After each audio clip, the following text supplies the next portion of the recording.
අලුතෙන් ඩිජිටල් විදිහට මගේ බිස්නස් එක ඔන්ලයින් පටන් ගත්තා. ඒකෙන් මට නොහිතපු විදිහට වෙනත් පාත් ඇති වුණා. අභියෝග එන්න ඕන.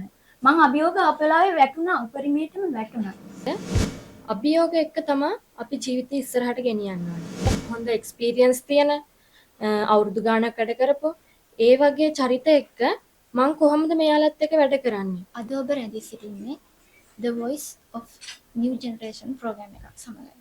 ඔබ කලින් අවස්ථාවල දැකලා ඇති අලුත් චරිත ඇවිල්ලා එයාලා ජීවිතේ ජයගත් හැටි ඔයාලට කියා දුන්නා. අදත් ඒ වගේ අපූර්ව චරිත දෙකක් අපිත් එක්ක එකතු වෙලා ඉන්නවා.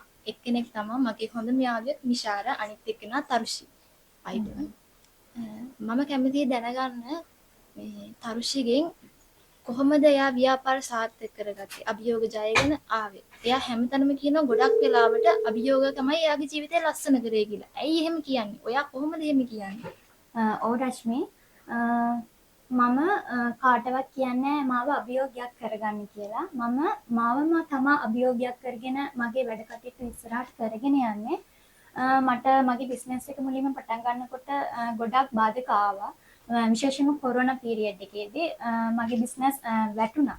ඒ වෙලාවේ මම අලුතෙන් දෙයක් කරන්න ඕනේ කියලා හිතුවා. මම ඒ වෙලාවේ අලුතෙන් ඩිජිටල් විදිහට මගේ බිස්නස් එක ඔන්ලයින් පටන් ගත්තා. ඒකෙන් මට නොහිතපු විදිහට වෙනත් පාත් ඇති වුණා. ඒකෙන් මගේ බිස්නස් එක ඉම්ප්‍රූව් වුණා. අභියෝග එන්න ඕන.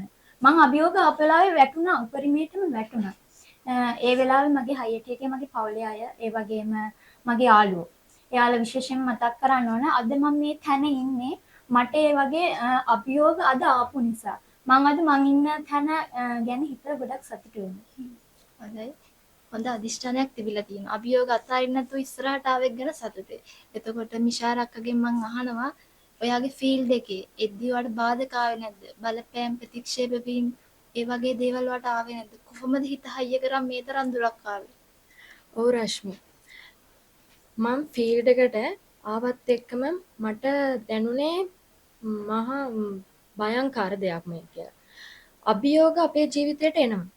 අභියෝග මං හිතනවා අභියෝග අපේ ජීවිතයට එන්න ඕනේ කියලා. මොකද අභියෝග එක්ක තමයි අපි ජීවිතය ඉස්සරහට ගෙනියන්න ඕනේ. මගේ ජීවිතේ චැලෙන්ජස් කියන එක මොටිවේෂන් එකක් විදිහට මං අරගෙන මං මගේ ජීවිතේ සක්සස් කරගත්තා. ඒ වගේම කියනවා නම් මම ශේෂ්ත්‍රයට ආපු මුල් දවස්වල ප්‍රවීණයන් එක්ක තමයි මට චරිතය රඟපාන්න උනේ.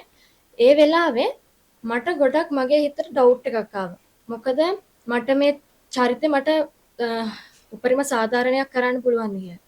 මොකද ප්‍රවීණයන් කියන්නේ හොඳ එක්ස්පීරියන්ස් තියෙන අවුරුදු ගාණක් වැඩ කරපො ඒ වගේ චරිත එක්ක මං කොහොමද මෙයාලත් එක්ක වැඩ කරන්නේ? මට පුළුවන් වේද මම ප්‍රේක්ෂකාගාරයට මගේ උපරිමය දක්වන්න පුළුවන් වේද කියලා මගේ හිතට ගොඩක් ඩවුට් එකක් ආවා. ඒත් මං මගේ ජීවිතේ මං ඉස්සරහට අරගෙන යන්න ඕනි කියලා මගේ හිතේ හයියක් තිබ්බා. අන්නේ හයිය හින්දා මං කොහොම හරි ඉදිරියට ආවා. ඒ වගේම මගේ තව එක හීනයක් තිබ්බා. මගේ අම්මගේ තාත්තගේ සතුට. අන්නේ සතුට තමයි මම මේ තැනට අරගෙන ආවේ කියලා මං හිතනවා. ඉතින් ඔවුන් දෙන්නම කියන්නේ ජීවිතේට අභියෝගන එක නවතින්නේ නැහැ කියලා. ඒත් අත්හරින්න එපා. දිගටම උත්සාහ කරන්න. දිගටම උත්සාහ කරොත් ඔයාලට ජය නියතයි. අදම ආරම්භ කරන්න. දිගටම උත්සාහ කරන්න. අනාගතයේ තියෙන ඔබේ අතේ. අපේ වීඩියෝත් එක්ක දිගටම රැඳී සිටින්න.